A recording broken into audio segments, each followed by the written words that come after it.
चढ़ा रहा है। तुम्हारी वजह से मुल्क खड्डे में चला गया। मुल्क आवाम से होता है, किसी एक से नहीं। नवाज शरीफ के पल्ले ढेला नहीं, फिर भी वो मेला मेला कर रहे हैं। शेख रशीद का कहना था कि 30 अगस्त तक सियासत से दूर हूँ, 30 अगस्त तक कुछ न कुछ होकर रहेगा।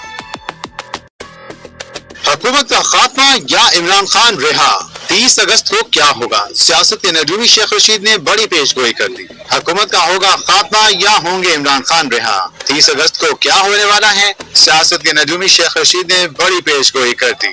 ईद के बाद साबिक वज़ीर दाखिला शेख रशीद ने एक बार फिर सियासत में धुआंधार एंट्री दे दी। कहते हैं कि मौजूदा हुकूमत से मसाइल हल नहीं हो रहे, इनको चापलूसी करने वाला वज़ीर आज़म चाहिए, लेकिन मेरी तजवीज़ है कि इदारों को चाहिए कि सबको एक जगह बिठाएं। शेख रशीद ने निजी टीवी के साथ गुफ्तगू करते हुए कहा कि इलेक्शन ट्रिब्यूनल का केस बहुत अहम है, बहुत कुछ ऊपर नीचे हो जाएगा। सियासत के नजूमी ने दावा किया कि वो पहले भी कह चुके हैं कि 30 अगस्त तक कुछ न कुछ होके रहेगा। इस वक्त सारा वोट बैंक बाने पीटीआई का है, लेकिन इमरान खान रिहा कब होंगे अभी इतनी जल्दी वो हालात नहीं। इससे पहले एक बयान में शेख रशीद ने कहा था कि हुकूमत ने बजट पर आवाम पर खरबों के टैक्स लगा दिए, लोग बेचारे बिजली के बिल और स्कूलों की फीस नहीं दे सकते। 24 करोड़ आवाम को बिजली की तार पर लटका दिया गया। शेख रशीद का मजीद कहना था कि बाने पीटीआई ठीक कहते हैं कि इनसे मुज़ाकरात का कोई फायदा नहीं। उन्होंने कहा क्योंकि हुकूमत तो कोई और है जो चला रहा है। तुम्हारी वजह से मुल्क खड्डे में चला गया। मुल्क आवाम से होता है, किसी एक से नहीं। नवाज शरीफ के पल्ले ढेला नहीं, फिर भी वो मेला मेला कर रहे हैं। शेख रशीद का कहना था कि 30 अगस्त तक सियासत से दूर हूँ, 30 अगस्त तक कुछ न कुछ होकर रहेगा।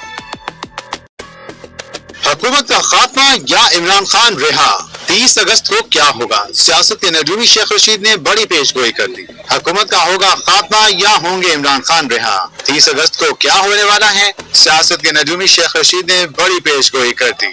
ईद के बाद साबिक वज़ीर दाखिला शेख रशीद ने एक बार फिर सियासत में धुआंधार एंट्री दे दी। कहते हैं कि मौजूदा हुकूमत से मसाइल हल नहीं हो रहे, इनको चापलूसी करने वाला वज़ीर आज़म चाहिए, लेकिन मेरी तजवीज़ है कि इदारों को चाहिए कि सबको एक जगह बिठाएं। शेख रशीद ने निजी टीवी के साथ गुफ्तगू करते हुए कहा कि इलेक्शन ट्रिब्यूनल का केस बहुत अहम है, बहुत कुछ ऊपर नीचे हो जाएगा। सियासत के नजूमी ने दावा किया कि वो पहले भी कह चुके हैं कि 30 अगस्त तक कुछ न कुछ होके रहेगा। इस वक्त सारा वोट बैंक बाने पीटीआई का है, लेकिन इमरान खान रिहा कब होंगे अभी इतनी जल्दी वो हालात नहीं। इससे पहले एक बयान में शेख रशीद ने कहा था कि हुकूमत ने बजट पर आवाम पर खरबों के टैक्स लगा दिए, लोग बेचारे बिजली के बिल और स्कूलों की फीस नहीं दे सकते। 24 करोड़ आवाम को बिजली की तार पर लटका दिया गया। शेख रशीद का मजीद कहना था कि बाने पीटीआई ठीक कहते हैं कि इनसे मुज़ाकरात का कोई फायदा नहीं। उन्होंने कहा क्योंकि हुकूमत तो कोई और है जो चला रहा है। तुम्हारी वजह से मुल्क खड्डे में चला गया। मुल्क आवाम से होता है, किसी एक से नहीं। नवाज शरीफ के पल्ले ढेला नहीं, फिर भी वो मेला मेला कर रहे हैं। शेख रशीद का कहना था कि 30 अगस्त तक सियासत से दूर हूँ, 30 अगस्त तक कुछ न कुछ होकर रहेगा।